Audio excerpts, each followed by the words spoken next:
Hello everyone, welcome to today's video session. I'm being joined today by Jacyl Shaw. Hi Jacyl.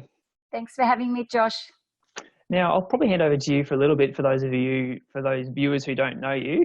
Maybe tell us a bit about you and your career. Oh, my career. Okay, no problems. Oh well, whatever you feel like sharing.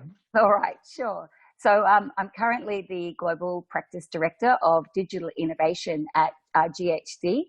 For those that might know, GHD is a large engineering consulting firm.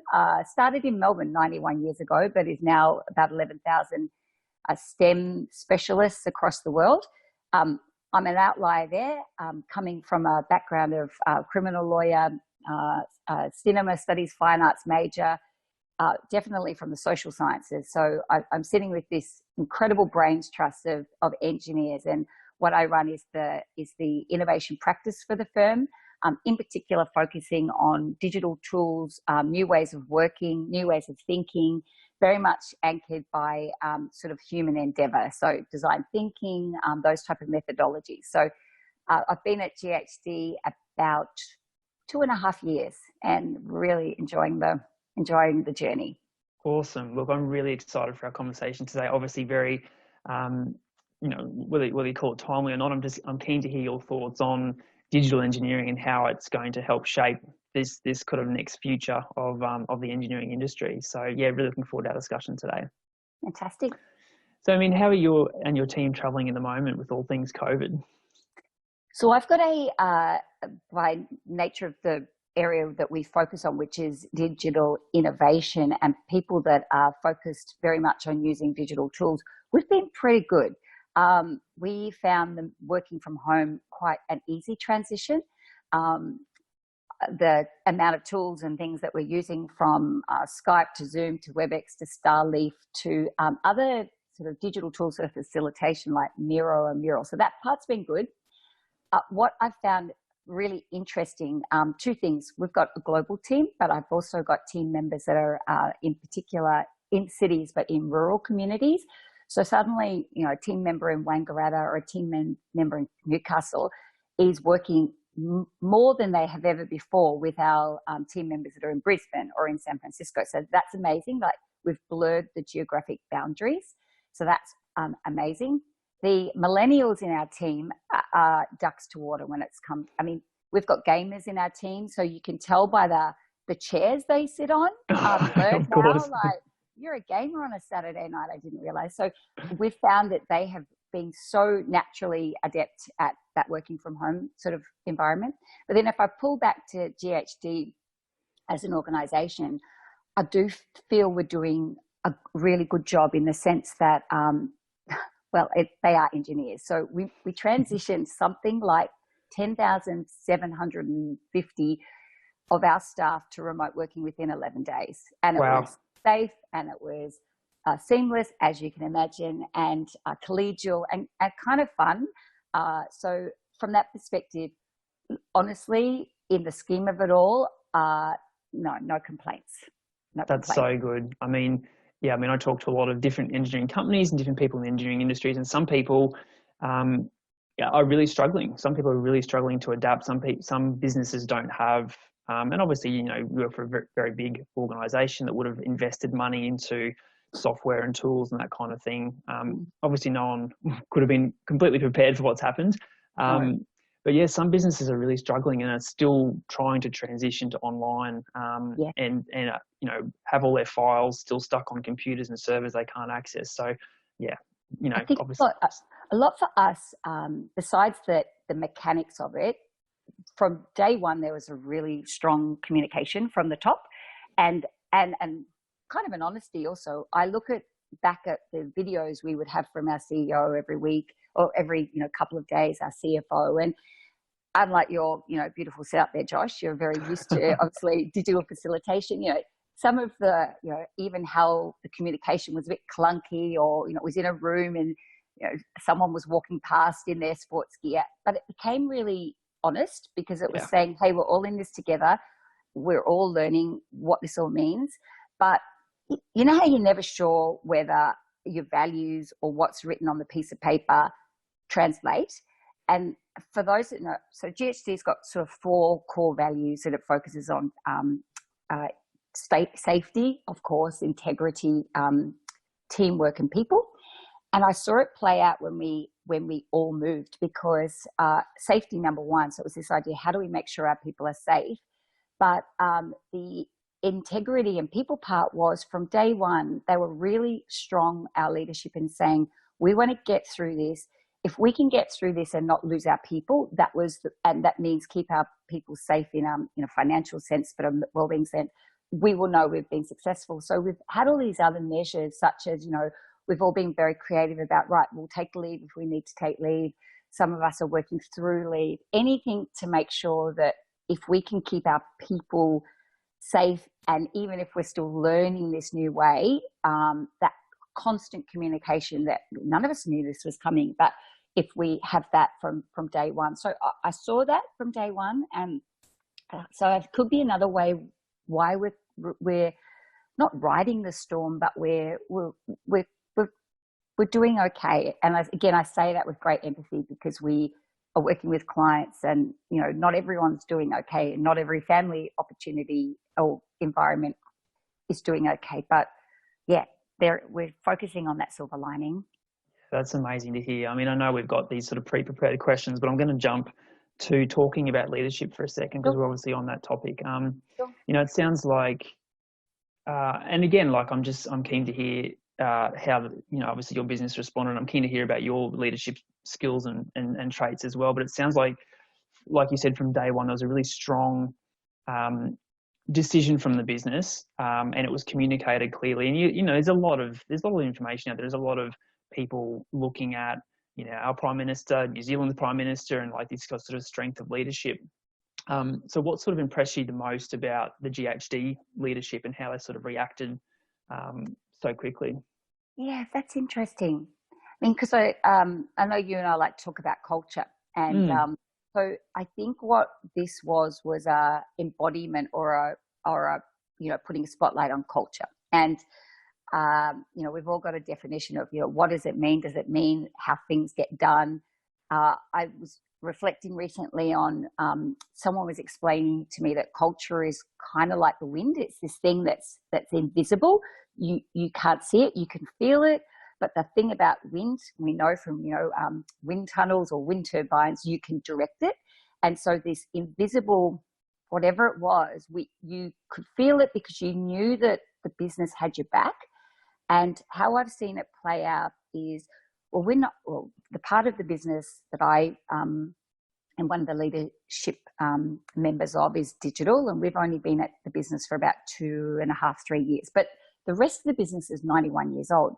Yeah. So in some ways, they've always been hardwired to, I mean, no one saw the pandemic, of course, but they've always been hardwired to have a focus on the now, but always thinking through, okay, what's coming. So, I look back at the history, and GHD survived war. I mean, 91 years old, it survived wars. It survived potential takeovers. It survived GFC.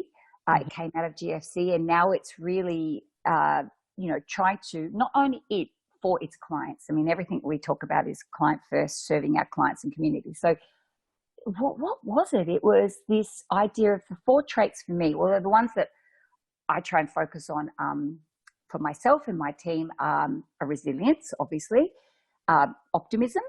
I think we have to be optimistic through this, because if not, you turn on the television and you can go into a massive world of pain. Yeah. So for me, resilience, optimism, storytelling. Oh my goodness, you could not be in a better environment. We need to work out ways to tell stories, and empathy. And I mean, maybe I should have put empathy first, but we got to be right there holding space for people that come in and out of this period that's not easy.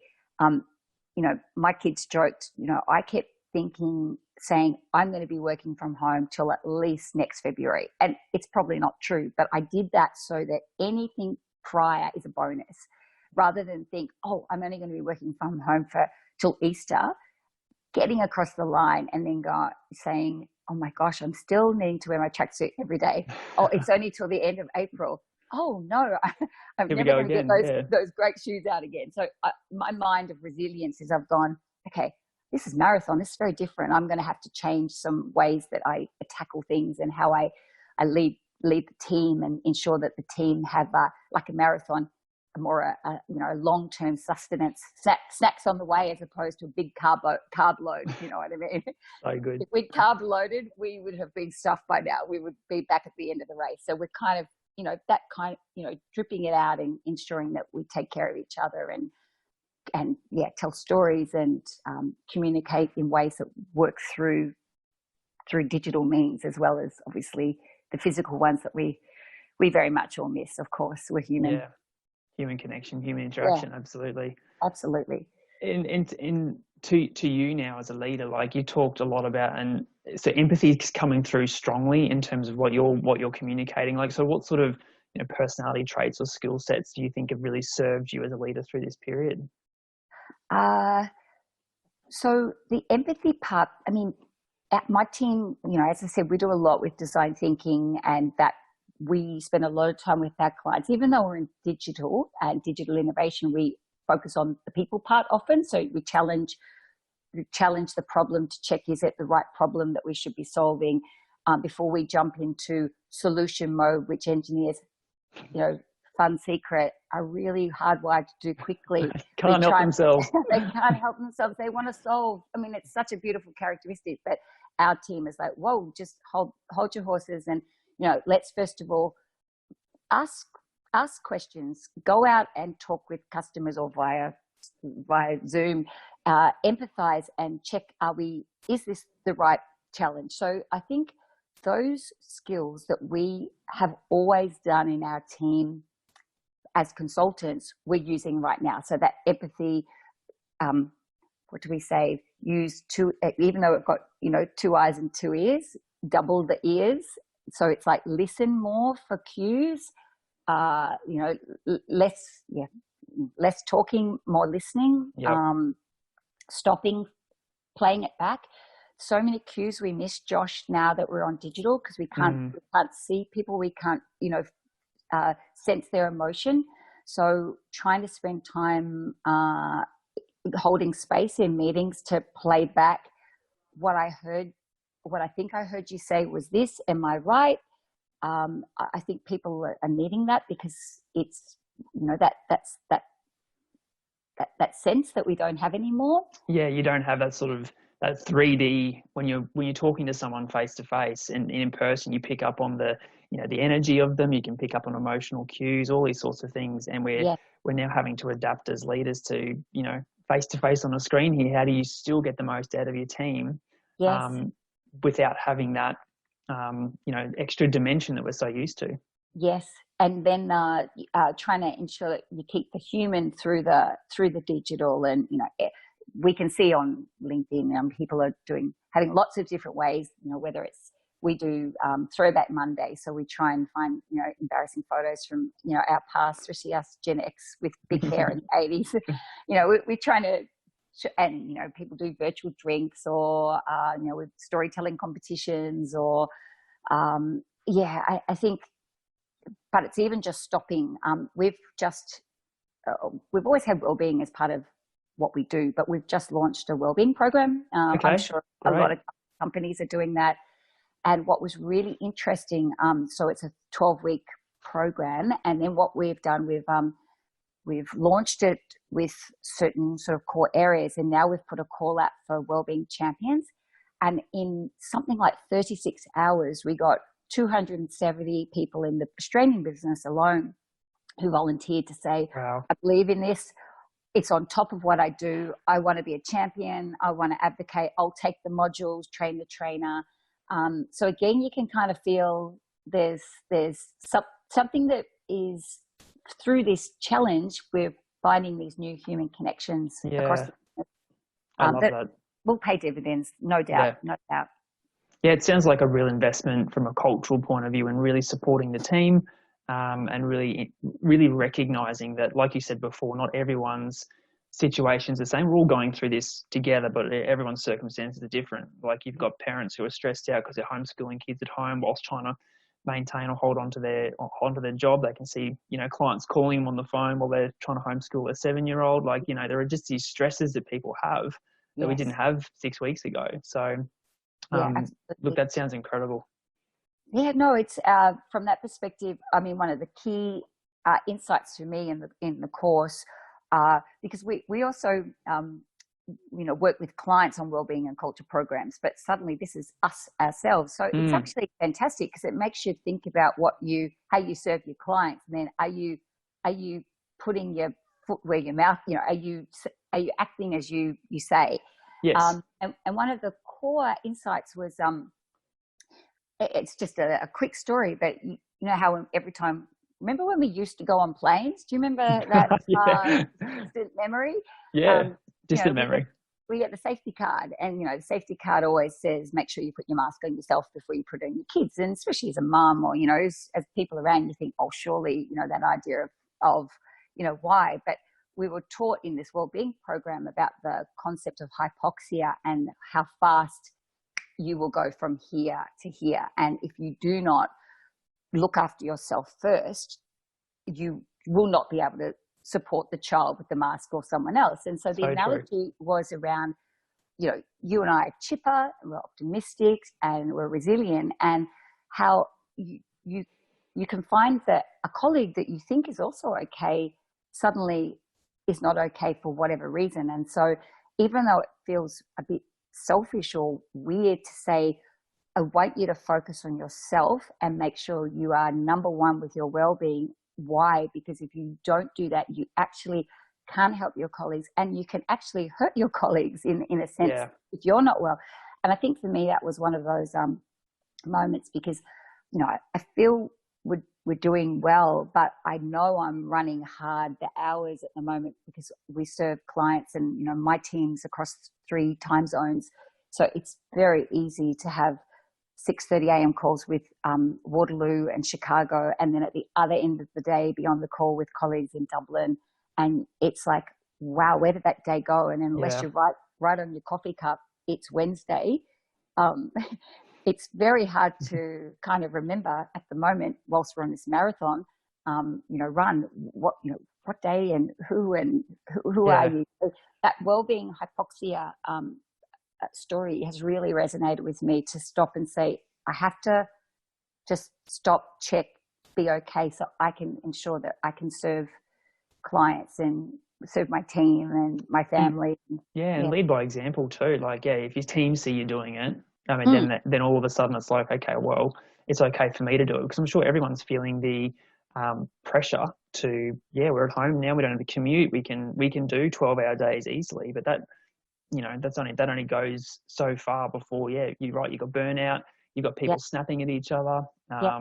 who don't normally snap at each other, and all of a sudden you're in an environment that's not great. So yeah, that leading by example is Yes. so important in this environment. Yeah. So true. So, what are you struggling with as a leader at the moment? I think it's that self-control of just staying in the middle of the day, because I've got early mornings and late nights often, Yep. just to take stock in the day. Not what's interesting, we fill the day with meetings, and just because a meeting goes in for an hour doesn't need to be an hour. I Yes. mean, at the moment, I think, at the beginning of the remote working and COVID being so unusual, it was really important in meetings to not only have a safety moment, but, have a well-being moment, and actually, especially for, this sounds, I'm so respectful of engineers, but it sounds a bit funny in that, often they wanted to, in meetings, go straight to the point. When I'm in Yes. soft stuff, because people None of that stuff, fluff talk. Yeah. none of that. Let's just get on with, making communities good. But investing in that time, and actually making sure in a meeting you set up tools inside your, digital engagement that have a chat and have an activity at the beginning, and have a sort of a check-in, carving time out for that. Otherwise, it's just, it feels a little bit like a roller coaster that isn't stopping. So Yeah. I'm learning that, and realizing that every week in this new paradigm is different. And so focusing at the moment on, for sure, of course, we're focusing on COVID, and could talk about a couple of task forces and things that we're doing, but we're also, it's like the three horizons for sure. Thinking right now of what we need to do in the near term, but I'm already, oh, I can see how we'll never go back to how we were, and that's okay too. Yeah. So what parts of what we're learning through this crisis are we going to then make our work environments and our way we work across generations and across disciplines different? I'm an optimist anyway, but I can see already how I'm going to take some of those things and starting to think practically about that. And then we're starting to think about how can we come out the other side and be, not only survive, but thrive. And how can we ensure our clients not only survive and thrive? So yeah, that's sort of carving out time in a busy day on BAU and what's happening now to prepare for those future scenarios is critical, and I've got to get better at it, but I'm trying. Yeah. So it sounds like, you're really working on your ability to, or the resilience piece, which is super key at the moment. It's also turning what's happening at the moment into opportunity. So instead of getting stuck in, frustration around what's happening, or, this is not how we used to do things, it's actually, and, everyone's different. Some people do get frustrated and stuck for a long period of time. Other people just go, okay, well, I'm stuck, but there's actually an opportunity here. And that's what I'm really trying to work with my clients at the moment around, is actually there are so many opportunities at the moment, but you just have to, like you said, as leaders, we have to stop, pause, take that time out, create the space in our diary to think creatively, think strategically, and allow those kind of ideas to percolate around, because there's so many opportunities now that we can look to implement in the short and medium term that are going to, they're going to change the way we do business. They're going to change how we run our teams, and they're going to change things for our clients as well. Oh, it's so totally. important. And the tech, let's call them technical skills, like the technical skills, whether they're business skills or engineering skills or whatnot. I mean, they'll always be there, but yes. I mean, you and I have been across, I mean, most people are across all the data about the future of work, and, it's coming out of World Economic Forum and Foundation for Young Australians. The stats that are saying I hate the word soft skills. So it's the human skills, it's the enterprise skills, it's the creativity, it's the thinking at the edges, it's storytelling are more and more going to become those skills that are needed. And if anything, you can kind of see that this is an opportunity to start looking at not how people are necessarily dealing with COVID, because it is so extraordinary, but you are seeing some of these traits come out, and they're the traits that I know are going to be the ones that I will continue now hiring for. It's a given that someone should have a level of technical capability or business capability. But, for the grads that we've hired recently, like these grads started in our team in January, and wow, their first 6 months as a real grown up professional, look what has been thrown at them. Yeah. And watching, I mean, some of it was a bit of luck, or I could say, oh, it was our amazing recruitment. We just know how to attract talent. But watching the parts of what is making them shine as our youngest team members are those traits that I think are going to take us through. Yep. The way that they have been able to turn digital storytelling into an art. If I could show you some examples. The way they are hungry to their technical skills have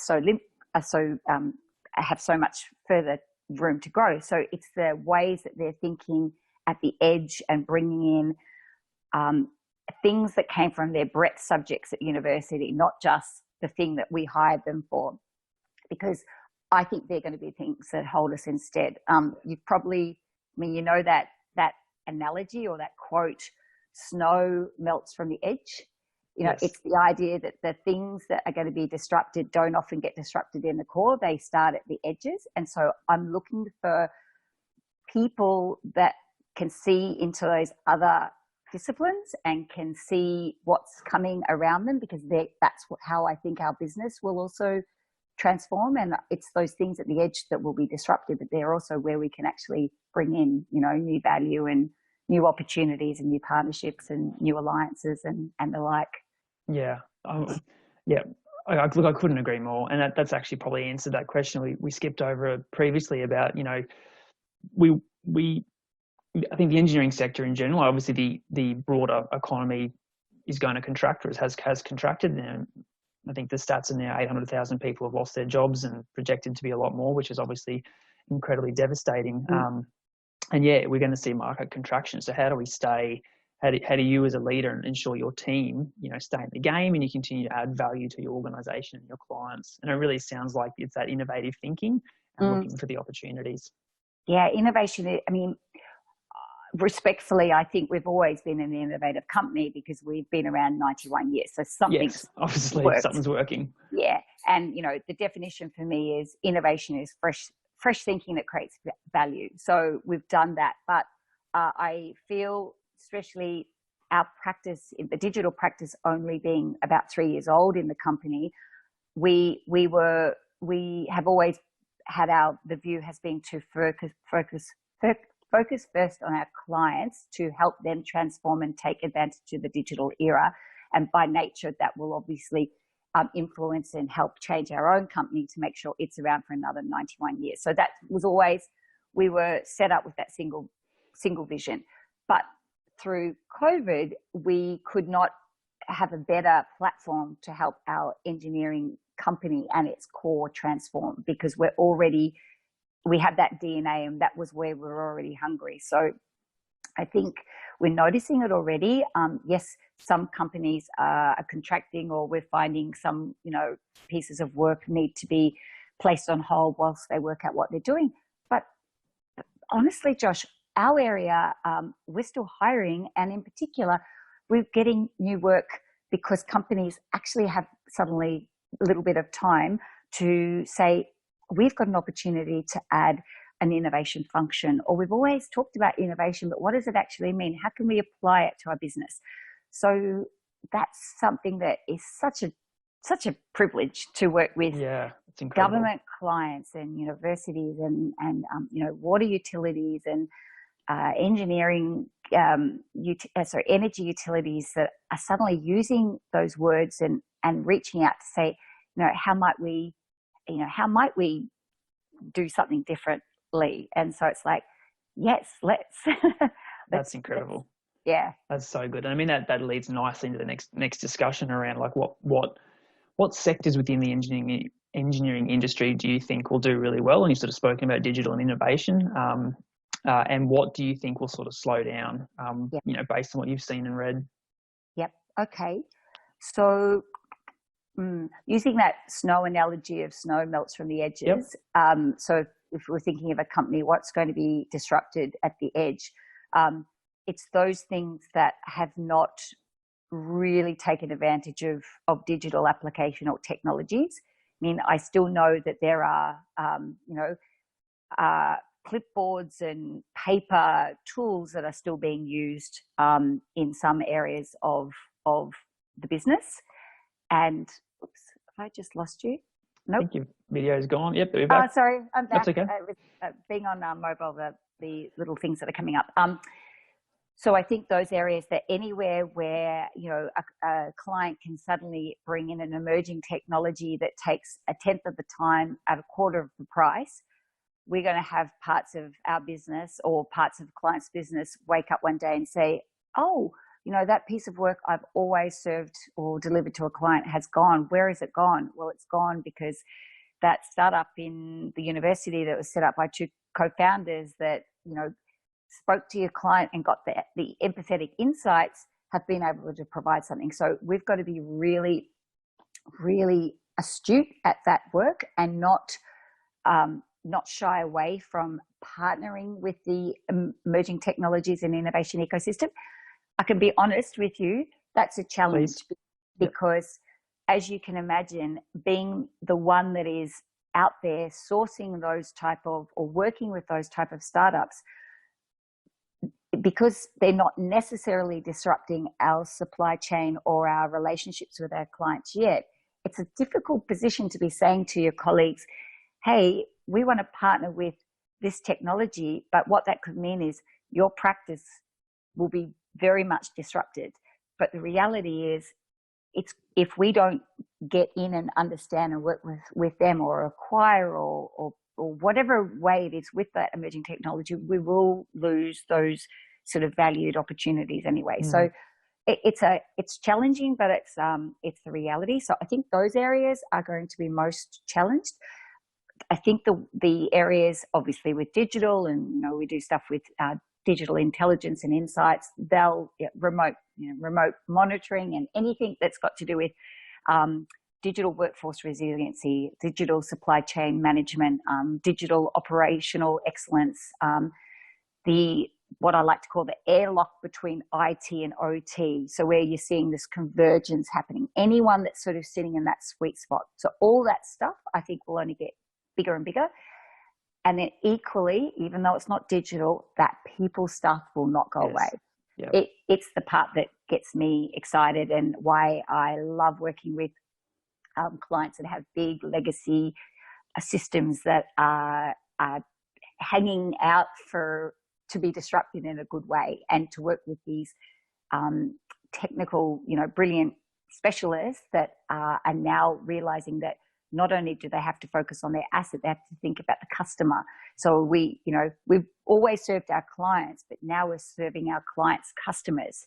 Yes. And that's you and me. And that's that new area that I think in engineering firms will definitely become a new area of growth.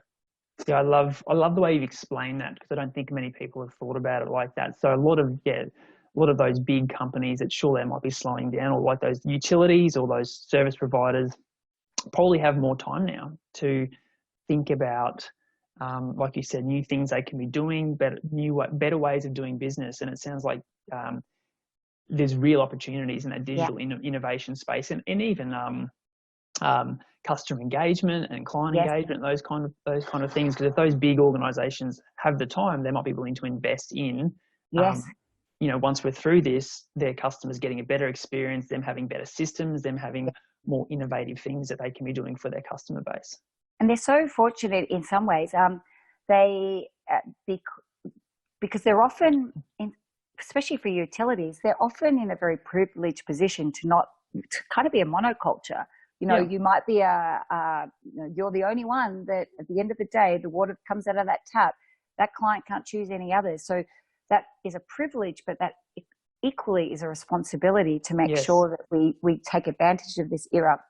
But what I'm also excited about, I love it, because I'm an outlier as a non-engineering in an engineering firm, is that I'm starting to see leadership at the top in what have been industries that have watched leaders grow up in one market only be transformed by CEOs that are coming from other sectors. So as an example, the new CEO of Southeast Water in Melbourne, she has come from the energy sector. And so you've got people that understand a utility or understand, a market's challenges, but are bringing adjacent industries knowledge and networks. And I think there's something really important or exciting. It's not necessarily a right or wrong, but the more diversity in how we deal with digital transformation and how we think about these things can only be a positive, because it's going to disrupt sectors in a good way, because we're getting fresh talent, people that will look at a problem in a different way and say, why have we always done it that way? Or might there be another way? So that I'm loving seeing, because I spent 17 years in the university sector before GHD, in particular working on place-based innovation ecosystems. So why place matters, why physical connections matter, why diversity matters. And the best innovations ever, 1,000 of them, are when two different diverse groups come together, and at that edge, this innovation, matters. So look at the autonomous car. That's got something like 27 different engineering disciplines mashed together. Yep. But it would never have got out the door if it wasn't also the lawyers and the governance people and the policy makers and the social scientists starting to think about what would that mean. So you need these diverse pods coming together. So that's something I'm excited about as we're seeing what our clients, what will happen post-COVID with leadership and diverse leaders that are in these type of markets. I know we've gone off track, but it's well, that really interesting. I do too. I think I think that discussion adds a lot of value to what we're talking about, where the market and the industry is going, and also people in general are just generally interested in that sort of thing. Yeah. Finally, like, what do you think, we have kind of touched on it, but just to kind of summarize, what do you think are the emerging business opportunities and the kind of the trends to look out for post-COVID? So, it's hard because I'm in digital. So I will always say that there are so many opportunities that are coming out of sort of the digital space. It's where we sit. We've had some task forces. I'm chairing a applied innovation task force at the moment, and there's sort of 4 core areas that we're seeing that will come out. One is in what we've called sort of digital water. Another is around this idea of resilience, so supply chain management, supply chain resilience, operational resilience. But other trends that I see that are probably less technical, but we've always heard about, we are living for the first time where there are 4 generations working under the same roof, per se, even if it's a virtual roof at the moment. And in an engineering firm and in a law firm, there is a real respect for time in service, because it's about layering of expertise, and that's a great thing. So there's nothing kind of wrong with that model.